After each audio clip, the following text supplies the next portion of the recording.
Apa pembedanya khasnya kemarin waktu dibahas? Lebih fokus ke ya keluhan itunya RW gitu.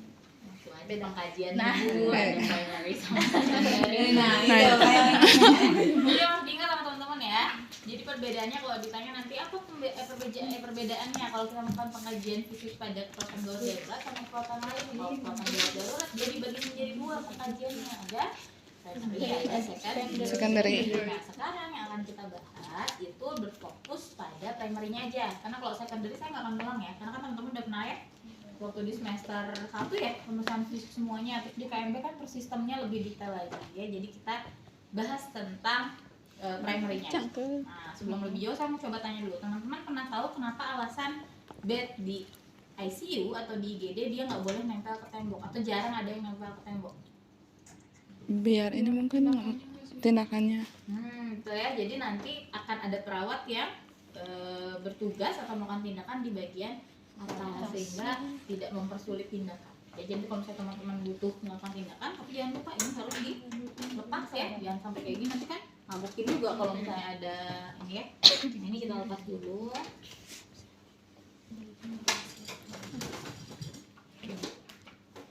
Oke, sekarang kita masuk mulai ya. Di sini akan saya siapkan atau kenalkan alat-alatnya dulu sama teman-teman ya.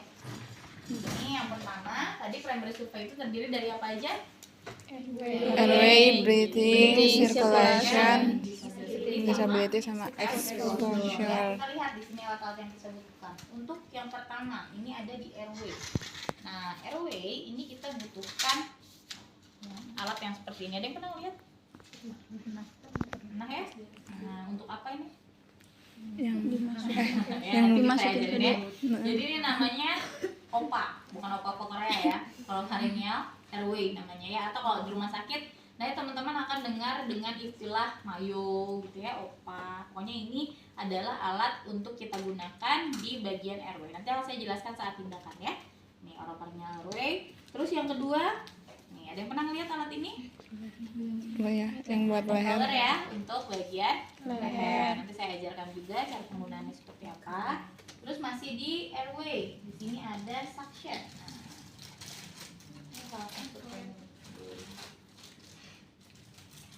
Nah, ini suction ya. Jadi alat suction ini kita gunakan di bagian airway. Ya, nanti saya jelaskan fungsinya di mana untuk apa. Ya. Nah, ini untuk airway. Jadi airway butuh suction, oropharyngeal airway dan juga neck collar. Ya. Nah, terus yang kedua ada breathing. Nah, di breathing di sini kita hanya butuh amubeg ya. Terus ada selang oksigen dan juga oksigen. Kalau di rumah sakit oksigennya sudah sentral biasanya, jadi kita tinggal pakai aja ya. Nah, itu breathing. Sekarang circulation. Nah, circulation di sini yang agak banyak nih alat-alat yang harus disiapkan. Yang pertama ada infuset. Jadi kalau ada infuset harus ada MCL-nya ya. Terus IV line catheter-nya. Nah, ini ya infusetnya. Terus ada NGT. Nah, teman-teman udah pernah praktek NGT kan? Infus sudah pernah kan? Jadi nggak akan saya ulang lagi cara penggunaannya ya. Udah pada lulus kan? Jadi nanti teman-teman saya nggak akan ulang dari awal lagi. Teman-teman tinggal mereview kembali ya, sudah dipraktekkan sebelumnya. NGT pun sudah ya. NGT sudah. Terus kateter. Nah, ini kita gunakan nanti di circulation. Nanti saya jelaskan penggunaannya untuk apa dan saat apa kita butuhkan ini. Oke. Nah, disabilitas deh. Kok disabilitas ya? Disability. Maaf ya, boleh potan. Ini kita butuh pen light. Pen light ini bisa kita gunakan untuk pemeriksaan pupil, ya. Atau kalau nggak pakai pen light, kita cek GCS. Nah, kembali lagi GCS-nya masih pada ingat? Nah, ya GCS-nya nanti diingat-ingat kembali ya. Nanti kita akan melakukan penilaian kesadaran pasien dengan skor GCS. Ya. Nah, kalau sudah exposure, kita di sini tidak membutuhkan alat. Yang di sini akan dibutuhkan di exposure adalah tindakan untuk melihat keseluruhan. Ya, nanti saat praktek saya ajarin. Oke? Sampai di sini alat-alat. Ada yang mau ditanyakan dulu? Alat-alat tambahan ya, kayak misalnya handphone steril ya, karena sini handphone steril untuk tindakan-tindakan steril kayak misalnya pemasangan NGT gitu ya. Nah, terus di sini saya mau kasih tahu teman-teman, jadi PEMVIS ini nanti akan saya jadikan ujian praktikum ya. tapi bentuk ujiannya nanti kelompok. Ya, jadi ujiannya kelompok tim karena tindakan perawatan gawat darurat khususnya pemeriksaan fisik itu tidak bisa dilakukan sendiri ya. Jadi bentuknya tim ya teman-teman tim, tapi tetap nanti penilaiannya akan ada nilai tim, akan ada nilai individu ya nanti dilihat. Jadi yang tadi saya bilang harus coba teman-teman ingat kembali tindakan seperti pasang kateter, NGT ya, terus pemasangan infus itu tolong diingat-ingat kembali. Walaupun nanti saat ujian gak akan saya lihat sesuai SOP bener-bener ya, tapi saya pengen lihat intinya bener nggak. Misalnya pemasangan kateter itu harus steril, bener nggak teman-teman ngelakuinnya steril ya. Terus pemasangan infus, berarti yang harus disiapkan alat apa aja yang dibawa sama teman-teman, bener nggak, mulai dari NaCl-nya ya, terus infus setnya, terus IV line kateternya ya, itu bener atau enggak. Oke, sip. Nah sekarang kita mulai ya. Ini kita simpan dulu alat-alatnya.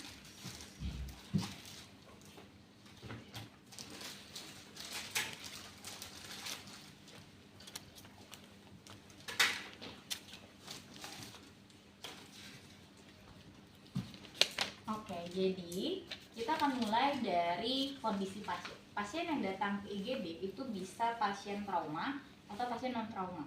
Ya, pasien trauma itu berarti pasien-pasien dengan kondisi kecelakaan misalnya ya, atau jatuh atau cedera ya. Kalau pasien non trauma berarti pasien datang tanpa dengan kondisi cedera atau datangnya misalnya karena keluhan nyeri dada hebat atau tiba-tiba pingsan pasiennya atau keracunan gitu ya. Nah, ini kita bisa membedakan dari kondisi pasien. Nanti disesuaikan dengan kebutuhan tindakannya, ya. Nah, yang pertama, saya mau tanya, ketika teman-teman menemukan pasien di IGD nih, teman-teman lagi jaga. Pasien datang nih tiba-tiba, ya kondisinya nggak sadar, ada di depan teman-teman. Apa yang akan teman-teman lakukan? Mau diapain pasiennya? Cek. Kan udah mas. Iya. Ya, mau misalnya pasien nggak sadar, kita kan berarti nggak tahu ya GCS-nya berapa, terus kondisinya seperti apa, apakah nggak sadar henti jantung atau henti nadi atau seperti apa. Maka yang harus teman-teman lakukan adalah cek respon. Pak, Bu, bisa dengar saya?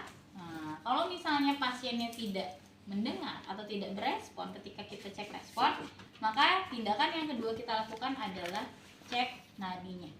Ya, cek nadinya di sini karotisnya ya. Dari karotis, kalau misalnya tidak teraba berarti kita masuk ke tindakan RJP. Nah, RJP nanti saya ajarin ya di praktikum di prasat selanjutnya.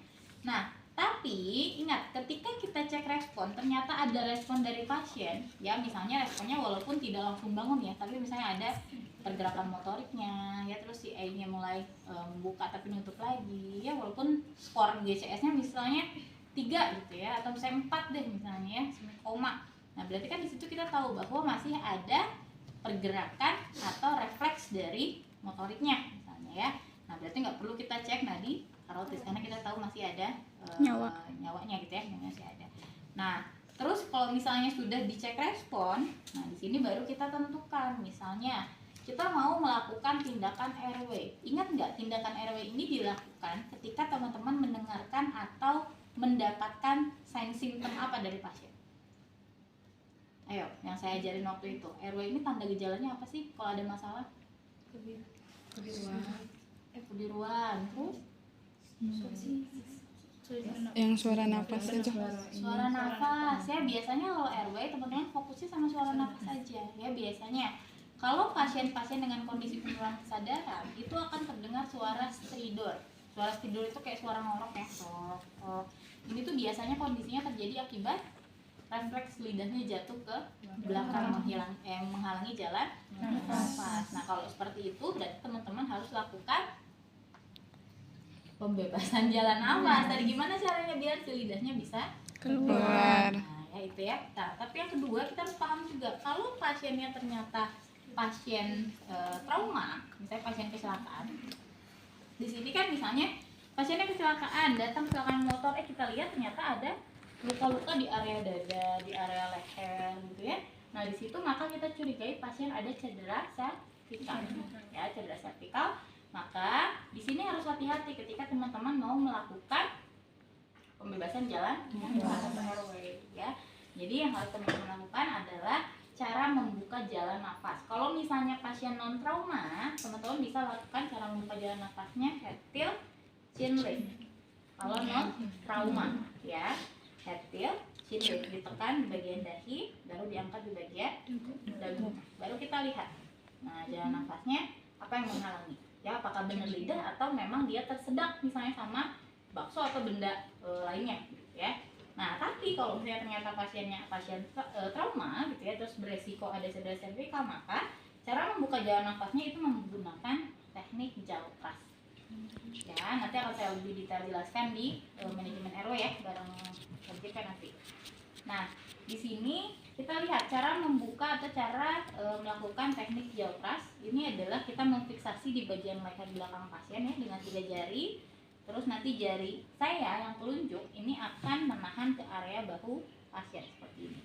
Dan jempol saya akan membuka mulut pasien. Ya, nih, saya buka dulu biar gampang. 3 jari di belakang leher pasien ya, kayak gini ya. Nah, telunjuk ini kita tahan ke bagian bahu pasien. Jadi saya punya tahanan. Ya. Jempol saya buka kayak gini. Ya, jadi nanti akan kebuka nih jalan nafasnya. Tuh kita bisa lihat apa sih yang menghalangi jalan nafas pasien. Oke. Nah, itu untuk pasien yang risiko cedera ya atau pasien trauma. Nah, kalau sudah berarti kita tinggal pasang atau melakukan tindakan. Yang pertama, pasiennya ada suara stridor, ya itu tanda yang pertama. Yang kedua ada suara apa lagi? Gargling, betul ya. Kalau suara gargling berarti ada cairan atau darah ya di area jalan nafas. Maka tindakan yang harus kita lakukan kalau gargling apa namanya? Ya. Oh ya, di awal jangan lupa ya ketika kita menemukan pasien IGD, teman-teman harus pakai handphone wajib ya. Karena kita nggak tahu pasien ke IGD ini kondisinya seperti apa, apakah memiliki riwayat penyakit menular atau tidak ya. Nah, ini suctioning. Nah, nanti saat ujian teman-teman praktekin gimana cara melakukan suctioning. Ya, berarti siapkan alat suctionnya, disambungin dulu sama selang suction, baru lakukan tindakan suction ya. Kalau sudah suctioning ternyata masih ada suara stridor. Nah, kalau stridor berarti teman-teman butuh orofaringeal ya. OPA ini ukurannya beda-beda ya teman-teman. Mulai ada yang besar, ada yang sedang, ada yang kecil. Kita sesuaikan dengan ukuran leher atau jalan nafas pasien. Cara ukurnya dari telinga ke mulut ya. Nanti hampir sama kayak NGT ya. Nah, di sini kalau misalnya teman-teman udah ukur, baru tentukan OPA yang mau dipakai yang mana. Tapi kalau di IGD nanti teman-teman jarang ngelihat perawat yang ngukur OPA-nya, karena mereka udah tahu ya biasanya ngelihat oh ini kayaknya pakai ukuran segini, langsung pasang ya. Nah, kalau sudah misalnya saya ngambil yang ukuran yang ini yang hijau misalnya ya. Nah, kalau sudah baru kita buka jalan nafas pasien ya. Tadi misalnya head tilt pasien non trauma, baru kita mulai masukkan OPA. Posisi OPA ketika masuk kan seperti ini ya. Iya. Ini ya. Jadi dia akan membuka jalan nafas pasien. Tapi ketika teman-teman mau masukin, jangan masukinnya kayak gini. Ada tahu kenapa nggak boleh kayak gini? Kalau teman-teman masukinnya kayak gini, lidah pasien akan makin jatuh ke bawah. Ya, jadi cara masukinnya kayak gini dulu. Nih, kayak gini, terus tekan lidahnya dulu. Jadi tarik lidahnya dulu keluar, ditekan. Nanti kalau udah masuk ke pangkal lidah, teman-teman boleh putar. Ya, baru dimasukin. Nah, kenapa sih harus diukur Bu? Karena kalau nggak diukur teman-teman akan memiliki resiko besar kalau salah ukuran ya. Kenapa? Kalau misalnya kegedean dia akan nongol kayak gini, ya nggak masuk semuanya. Yang kedua, kalau kekecilan misalnya pakai yang ukuran kecil, dia nggak akan membuka jalan nafas. Jadi walaupun pakai ini lidah akan tetap ikut turun ke bawah karena dia nggak nyampe ke jalan nafas ya. Nah, jadi misal lidahnya masih bisa ke sini. Kalau misalnya cukup atau besar kan lidah akan tertahan, tidak akan masuk ke jalan. Kalau sudah, di sini jangan lupa teman-teman fiksasi. Nah, fiksasinya boleh pakai plaster atau plastik. Tapi harus estetik ya, karena kan di muka ya. Benar-benar teman-teman harus hati-hati. Nah, ini kita pakai teknik kupu-kupu aja. Ada yang masih belum bisa ngerobek plaster pakai tangan? Nah, nanti di IGD jangan sibuk nyari gunting ya. Harus bisa teman-teman ya.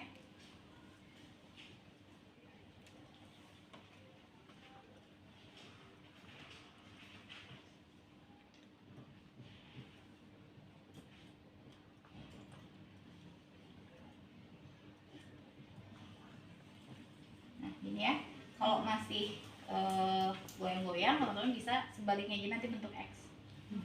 Ya, jadi dibikin serapid mungkin. Karena apa? Nanti kalau misalnya pasien IGD itu tidak hanya opak, kan nanti pasang GT, intubasi, oksigen, gitu ya. Jangan sampai mukanya jadi ketutupan plaster semua ya. Hati-hati ya. Nah, terus yang kedua, di sini hati-hati. Ini kan airway itu ada jalan, di sini bolong ya, tengahnya dibolongin. Ini adalah untuk jalan nafas ya. Jadi jangan nanti teman-teman ngefiksasi ininya ditutup. Kerjaan gitu ya. Nah, kalau kita ditutup apa yang terjadi? Pasiennya nggak bisa Nafas. Kayak gitu teman-teman, menutup jalan nafas bukan membuka jalan nafas ya. Jadi perhatikan di sini tidak boleh tertutup. Karena nanti buat kebantu juga kalau teman-teman suction, selain di bagian sini teman-teman boleh suction masuk ke area tengahnya sini, ke jalan nafasnya sini ya. Tapi jangan terlalu dalam ya, sekiranya aja. Oke, itu untuk airway. Nah, untuk oropharyngeal airway. Yang kedua, di sini kita punya neck collar. Neck collar digunakan hanya untuk pasien-pasien yang beresiko ada trauma servikal. Untuk pasien-pasien trauma berarti ya. Jadi kalau pasien non trauma nggak perlu pakai neck collar ya. Nah, tapi kan kalau pasien trauma kita harus standby kayak gini ya. Nah, nggak boleh lepas. Kalau nggak pakai neck collar, kasihan yang di bagian airway, dia harus standby kayak gini. Ya, nggak boleh lepas. Makanya kita bantu pakai neck collar. Neck collar ini dia bisa di-adjust sesuai dengan ukuran leher pasien. Karena kan tiap orang beda-beda ya. Ada yang panjang, ada yang pendek gitu ya. Nah, nanti kita cek. Nanti kita ukur, bukan kecil kan kayak panjang. Nanti kita ukur leher pasiennya. Nah, nanti kita ukur dengan panjang neck collar, sesuaikan. Ini bisa dinaik turunin. Nih, saya kasih contoh ya. Nah, teman-teman coba saat ini kita buka dulu kuncinya. Nah, ini nanti bisa dinaikin. Nah, kalau misalnya lehernya panjang, ternyata ini dari tinggal kita naikin. Oke, tandanya yang merah ini. Ya. Kalau sudah, ini tinggal kita kunci lagi. Baru kita pasang. Cara pasangnya nggak boleh sembarangan ya. Jadi nggak bisa saya masang neck collar itu sendiri, harus butuh tim ya untuk bantu. Jadi nih, saya pegang pasien, nanti Bu Indah yang susuri untuk pemasangan neck collarnya. Neck collar.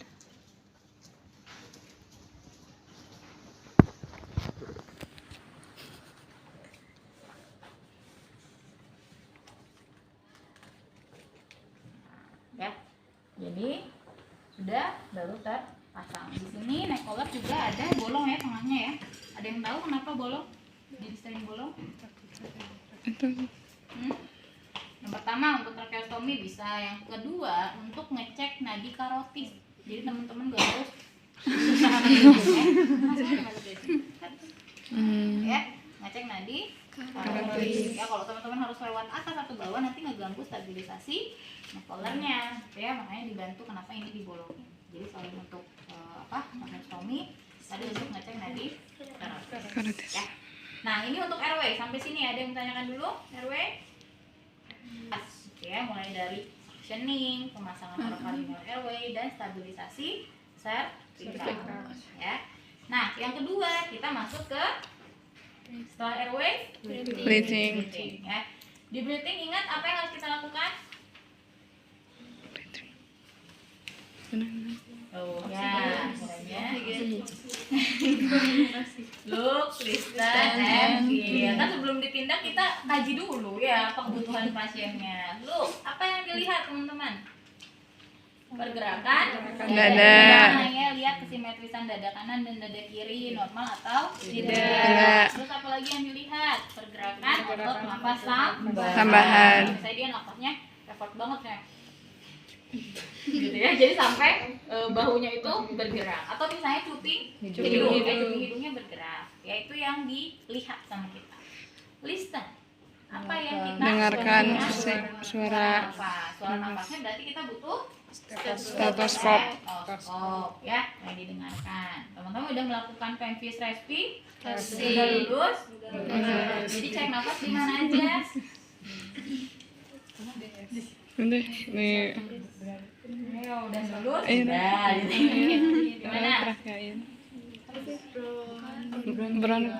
bronkial dan vesikular Bronkial. Nah, itu. Sini sini ya, dari sini bronkovasikuler dan Vesikuler. ya, didengarkan di seluruh lapak Dan paru, apa? ya, lapak dada. Lapak konser soal lapang dada ya. Oke, jadi udah dicek dengar suara nafasnya, berarti saya kita tahu oh ternyata terdengar suara wheezing atau suara ronhi ya. Jadi kalau wheezing ronhi itu bisa kita dengarkan melalui Stetoskop. Kalau yang tanpa stetoskop ya tadi suara nafas, gargling, stridor gitu ya, itu bisa kita dengar tanpa stetoskop ya. Sekarang feel, apa yang kita rasakan? Hembusan nafas. Hembusan ya. Nah, hembusannya nggak usah yang sampai kayak gimana, teman-teman cukup ngerasain kekuatan nafas di hidung apa ya.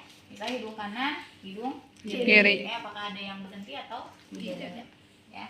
Nah, itu di breathing. Dan kalau sudah kita lakukan pengkajian, baru kita tahu masalahnya apa. Oh, ternyata pasiennya ini respirasi rate-nya cepet banget. Terus pergerakan dadanya itu abnormal misalnya, atau misalnya yang bergerak hanya sebelah gitu ya. Nah, baru kita tentukan tindakan yang dilakukan. Misalnya tindakannya pemberian oksigen atau terapi oksigen. Terapi oksigennya ini tentukan udah sesuai dengan kebutuhan. Bisa mungkin nasal kanu ya, kalau misalnya pasiennya tidak terlalu butuh atau tidak terlalu bermasalah di breathing ya, atau bisa pakai yang non breathing atau yang sungkup juga bisa ya. Nah, satu lagi, kalau teman-teman menemukan pasien henti nafas, berarti henti nafas itu apa? Tidak ada nafas ya? Iya. Nah, teman-teman bisa lakukan menggunakan ini nggak langsung saya ajarin sekarang, nanti di BHD kita ajarin ya. Di LJP kita belajar cara menggunakan. Nah, udah dipasang, baru kita masuk ke stage selanjutnya. Airway sudah. Oh ya, tadi lupa, kalau airway udah, nanti kan saat ujian tuh teman-teman dibagi ya. Nanti yang bagian airway, kalau airway udah selesai, dia lapor ke leadernya. Leader, airway clear. Clear itu berarti sudah selesai. Nah, yang breathing pun sama. Kalau breathing udah selesai, leader, breathing clear. Berarti sudah selesai. Ya. Nah, sekarang airway udah, breathing udah, kita masuk ke Circulation. Di circulation, saya mau tanya, apa yang harus teman-teman kaji? Perdarahan. Terus? Kita bagi dua pasien deh. Misalnya ada pasien trauma dan non trauma ya. Kalau pasien trauma berarti yang harus kita cek tadi apa? Pendarahan. Terus apanya? PTV. Oke. Terus simpulin aja teman-teman tanda-tanda shock, Bu. Apa aja tanda-tanda shock? Kan? Apa tanda shock? Tekanan darahnya turun, nadinya melemah, ada tanda-tanda sianosis, perfusinya jelek, CRT-nya memanjang, ada pendarahan hebat, ya. Itu tanda-tanda shock dan penurunan kesadaran, ya. Kalau teman-teman menemukan seperti itu, misalnya pasien ada luka terbuka, berarti yang harus ditangani dulu apa? Pendarahan. Kondisi shock itu apa sih? Shock. Bukan shock itu. Shock ini adalah kondisi di mana tubuh kekurangan cairan sehingga terjadi beberapa kondisi di mana tubuh ini susah mengkompensasi atau menyesuaikan ya, tadi dengan adanya pengurangan cairan atau misalnya darahnya kurang, otomatis sirkulasi darah atau perfusi darah ke seluruh organ akan berkurang sehingga bisa juga terjadi kondisi hipoksia, bulimic ya, itu yang terjadi pada pasien ya. Nah, kalau sudah diketahui tadi saya ada pendarahan, berarti kita pendarahan. Nah, sebelum sana, sorry, tadi kan pasien trauma ya. Ya. Nah, sekarang kalau pasien non trauma, circulationnya apa yang harus teman-teman perhatikan? CRT, perfusinya, berarti kita fokus ke perfusi ya, karena kalau non trauma, kalau pendarahan di eksternal nggak mungkin ya. Tapi kita nggak tahu kalau ada pendarahan di internal. Jadi kita kenali dulu tanda-tanda yang lain, misalnya kanan darahnya turun, perfusinya jelek dengan ditandai CRT-nya lebih dari 3 detik, lebih dari 3 detik, akralnya dingin, bukan kurang, kalau kurang bagus ya. Lebih dari 3 detik, akralnya dingin ya, terus ditambah kondisi penurunan kesadaran. Dan jangan lupa kalau pasiennya non trauma yang harus kita cek pada kondisi circulation itu adalah aktivitas Jantung. Coba di EKG ya, aktivitas jantungnya seperti apa? Apakah ada kelemahan jantung atau Tidak. Karena kalau kelemahan jantung otomatis darah nggak bisa menumpah ke seluruh tubuh. Ya. Oke, sekarang misalnya pasiennya ya trauma ya, ada pendarahan. Berarti teman-teman akan melakukan tindakan DEP, penghentian pendarahan. Kalau sudah, maka teman-teman baru siapkan NaCl. Karena tadi kan di shock itu apa sih? Kekurangan cairan. Kita siapkan set infus sama NaCl-nya ya. Nanti saat ujian yang bagian circulation itu siapkan set infusnya, terus cairannya, ambulannya ya, terus apa tuh tiang infusnya itu harus disiapkan ya. Nah, terus teman-teman nanti kalau di IGD jangan kaget kalau ada pasien yang dapat infus itu tidak hanya di satu jalur ya. Misalnya dia di tangan kanan, kiri, kaki kanan, kaki kiri itu yang 4 jalur. Nah, ya. Jadi teman-teman kalau misalnya di IGD jangan nanya berapa tetesan. Karena biasanya pasiennya plus ya dikasih diguyur gitu ya, bahkan kalau nggak diguyur sampai ditekan di NaCl ngalir. Nah, sekarang saya punya pertanyaan sama teman-teman. Kalau pasiennya udah teman-teman kasih NaCl ya, udah dikasih cairan, ternyata tekanan darahnya masih turun. Ya. Terus ngelihat pasiennya, ternyata pasiennya udah jadi besar ya. Apa yang akan teman-teman lakukan? Nah, perawat IGD harus tahu nih kalau kondisi seperti ini cepat tanggapnya harus kayak gimana sih? Stop infus, tapi tekanan darah masih turun, berarti masih kurang cairannya dalam tubuh. Kalau di stop berarti cairannya nggak akan masuk dong.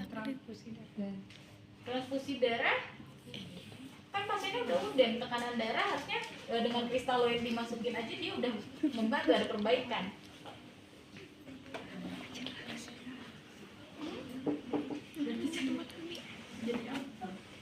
Apa coba? Ayo, menemu kondisi seperti itu, apa yang teman-teman lakukan? Pasang kateter, oke. Kita cek balance cairannya ya, masuknya berapa, keluarnya berapa. Pasanglah kateter yang di circulation. Pasang kateter, ingat kateter itu steril ya. Jadi nanti saat ujian teman-teman harus melakukan teknik pemasangan kateter secara steril. Tapi saya nggak akan minta teman-teman detail banget ya, karena misalnya gini, kalau di ujian itu kan teman-teman ngelakuinnya sendiri, jadi bener-bener nggak boleh ada yang kelewat kan. Nah, kalau di sini teman-teman harus tetap steril, tapi kalaupun ada yang kelupaan, misalnya lupa ngasih gel atau buka bungkus apa, gak usah khawatir, kan banyak temennya di situ, minta tolong sama yang lain, gelnya lupa, minta kesiniin gitu ya. Jadi tetap tindakannya steril, tapi karena ini tim, jadi teman-teman boleh minta tolong sama yang lainnya. Pasang kateter, oke, dipasang kateternya, sudah terpasang, ternyata ketika dihubungkan ke urin bag nggak keluar urin bag. Kemana tuh cairannya? Karena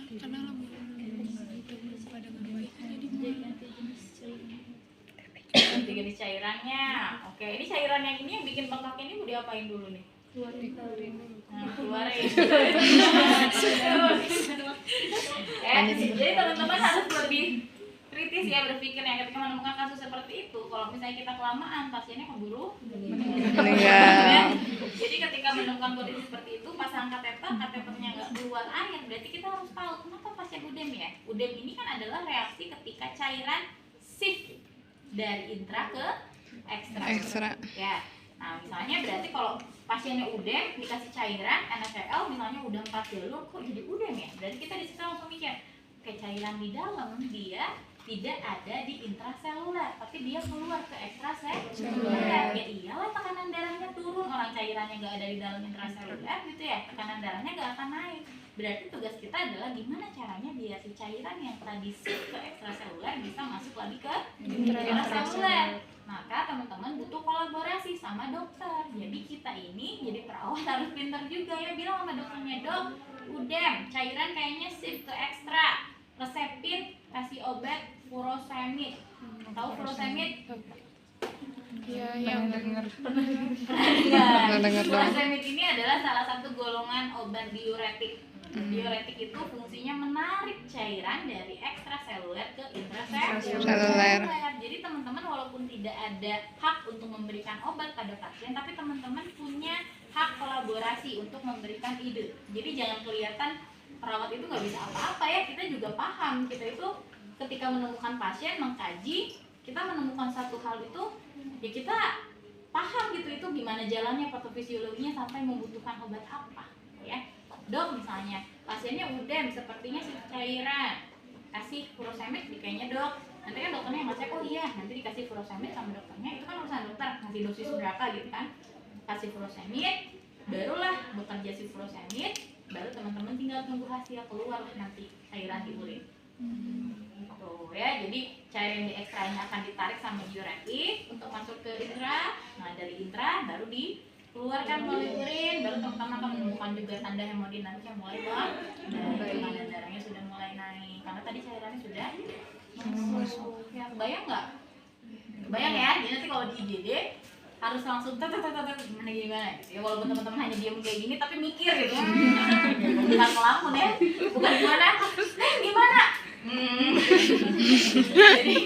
walaupun teman-teman diam kayak gini nanti di IGD otaknya tetap muter gitu kan, oh ini patofisiologinya kesini loh, ini loh, butuh ini loh. Nah, baru teman-teman kasih lah pendapat teman-teman ke dokter. Ini tugasnya atau fungsi dari kolaborasi. Kolaborasi itu perawat bukan hanya ngikutin dokter bawa catatan gitu, bukan ya. Kolaborasi ini adalah perawat ikut berkontribusi. Jadi dokternya pun nanti akan mikir, oh ini perawatnya nggak main-main nih, perawatnya pintar gitu kan, perawatnya paham. Dokter akan lebih menghargai teman-teman. Oke? Nah, paham ya? Oke, sekarang kalau sudah pasang kateter, cairan udah aman ya, ternyata misalnya pasiennya ini ketika datang kita menemukan memar di area abdomen. Berarti yang harus kita lakukan apa? Memar di area abdomen. Maka yang harus kita lakukan adalah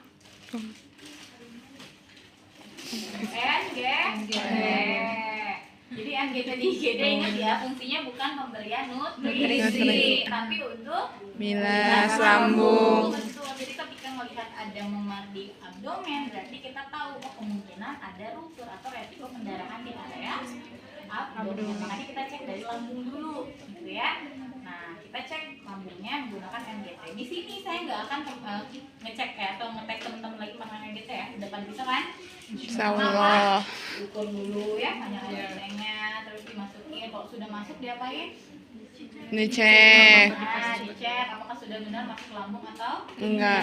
Kalau sudah Tinggal difiksasi. fiksasi, oke udah difiksasi. Mas enggak di Bilas lambung kan, Iya. ya praktikum bilas lambungnya dimasukin langsung ke kantong, langsung. bukan. Kan gak boleh ditarik. Apa ya? Kayak kurin begini ya.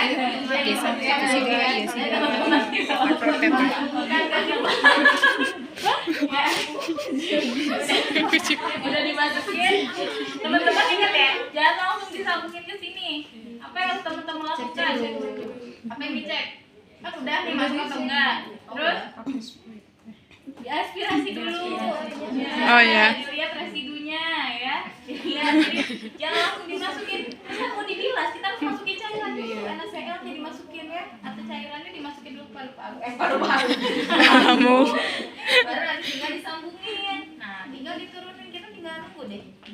Bilasan yang keluar apa dari lambung. Kalau misalnya ternyata ada pendarahan, biasanya keluar hitam ya, atau misalnya masih merah gitu ya. Kalau misalnya di lambung bagian pencerahan bagian bawah biasanya sudah hitam ke atasnya, jadi nanti keluarnya warna hitam.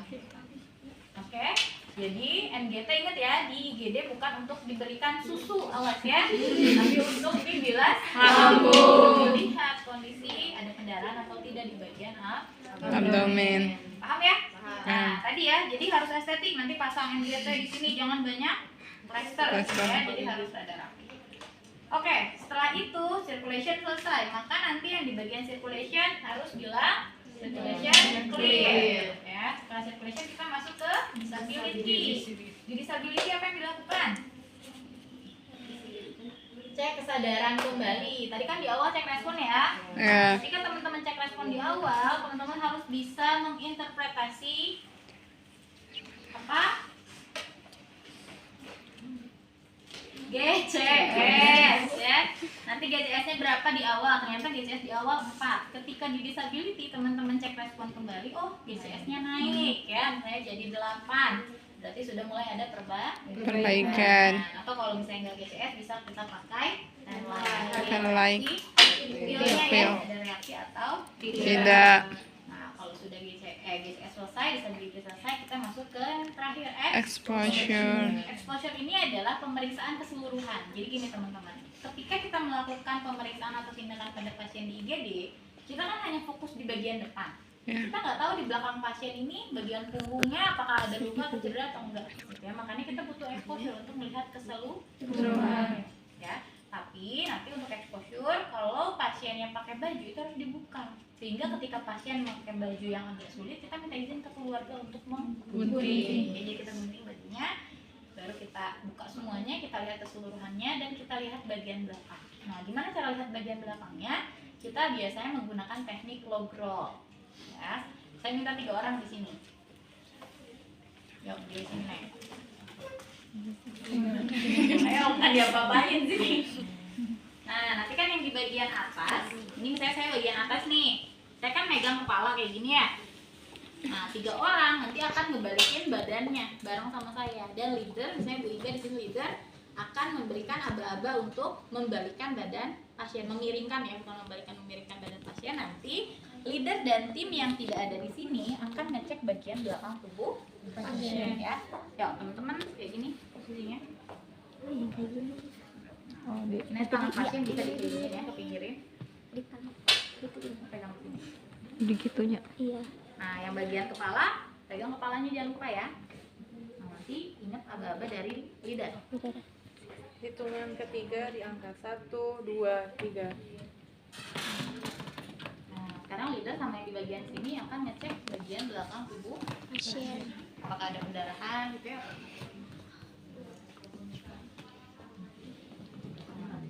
Oke, kalau turunin nanti aba-aba dari leader 3 ya. Hitungan ketiga turunkan 1, 2, 3. Oke, ya. Jadi di exposure jangan lupa kalau udah dibuka bajunya langsung pakein baju baru ya. Biar menghindari hipotermia. Ya, ingat ya, untuk log roll itu aba-aba ada di leader. Ya, jangan semua ngitung. Kalau semua ngitung, nanti pasiennya jadi ngitung. Yang 1 dan 3, yang 1 nanti 1 gitu kan ya. Jadi aba-aba semua di leader. 3 baru bareng. Ya, jadi kita timnya nggak usah ikut ngitung, nunggu aba-aba aja. Oke ya? Nah, itu gambaran untuk primary survey. Nah, kalau udah selesai di exposure, apa yang harus dilakukan? Evaluasi kembali dari RW. Nanti leadernya minta tim RW, nanti RW dengerin lagi masih ada suara stridor atau tidak, gitu ya, atau suara gargling atau tidak. Kalau masih terdengar gargling atau stridor, berarti harus ada yang diperbaiki ya, atau disuction ulang, gitu ya. Kalau misalnya nggak ada, berarti RW clear. Breathing, nanti leadernya minta yang tim breathing juga sama, misalnya breathing clear, circulation clear, disability perbaikan misalnya ya, skornya berapa, GCS-nya, exposure tidak ditemukan luka di area belakang pasien atau sudah dicek secara keseluruhan aman ya. Nah, kalau sudah dievaluasi semua clear, berarti primary survey sudah clear. Baru teman-teman boleh pindah ke secondary survey. Makanya saya selalu bilang sama teman-teman, kalau di korban gawat darurat, haram hukumnya kalau primary survey belum clear, kita boleh ke secondary. Jadi nggak boleh ya. Jadi harus benar-benar primary-nya clear dulu. Karena bayangin sama teman-teman, kalau di primary belum clear, misalnya di RW-nya belum clear, breathing-nya belum clear, circulation-nya masih shock gitu ya. Terus kita mau cek secondary kan head to toe ya, dari atas. Kita lagi ngecek aja rambutnya kayak gimana gitu ya, pasiennya keburu meninggal ya. Jadi kita pastikan primary-nya aman dulu, stabil dulu gitu ya, nyawanya tertolong dulu. Nanti kalau udah stabil semua, baru boleh teman-teman lakukan secondary survey. Bu, kalau misalnya di primary nggak clear, ya terus aja berarti di primary. Ya, kita fokuskan dulu pada kestabilitasan kondisi pasiennya gitu, sampai misalnya nadinya stabil, tekanan darah stabil gitu ya. Kalau misalnya kesadaran Bu masih turun ya nggak apa-apa, itu kan nggak bisa cepet ya, kesadaran ini butuh proses perfusi dan lain-lain, tapi setidaknya ada perbaikan dari tekanan darah, nadinya sudah baik, respirasinya, perfusinya sudah mulai membaik. Terus tadi balance cairan ya, cairan yang masuk berapa, keluar berapa, seimbang enggak, ada udem atau ya. Paham sampai di sini? Insyaallah paham. Paham ya? Ya nanti saat ujian teman-teman akan saya bagi kelompok, tapi kelompoknya dibagi saat ujian.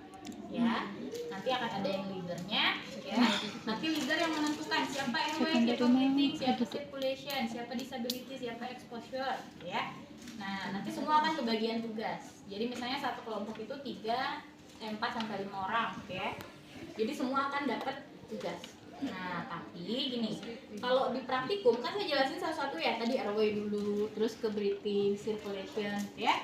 Saat ujian teman-teman lakukan bersamaan. Jadi yang di airway lakukan airway, yang breathing ya sambil bantuin yang airway pasang breathing, circulation sambil gerak. Nah, misalnya ternyata yang airway udah selesai, circulation kan banyak tindakannya. Nah, nanti yang bagian airway kan nanti lapor ke leader.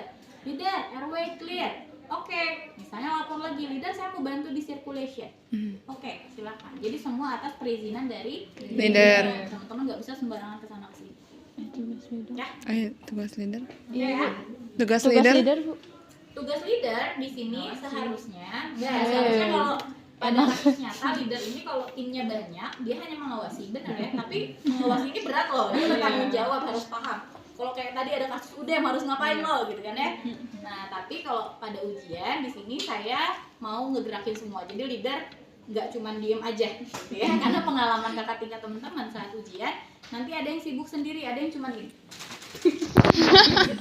anak bingung gitu ya, cuma pengen kelihatan kerja gitu ya, gitu ya. Atau temannya mau pasang infus atau pasang oksigen dia cuma megangin selangnya kayak gini gitu ya. Jadi nanti teman-teman dibagi tugas di awal harus tahu, oh saya airway harus ngapain aja, breathing saya harus ngapain aja, circulation saya harus ngapain aja, ya. Nanti kalau di tengah-tengah ada yang kelewat, biasanya saya kasih clue, ya misalnya teman-teman lupa pasang NGT, saya kasih clue, misalnya ternyata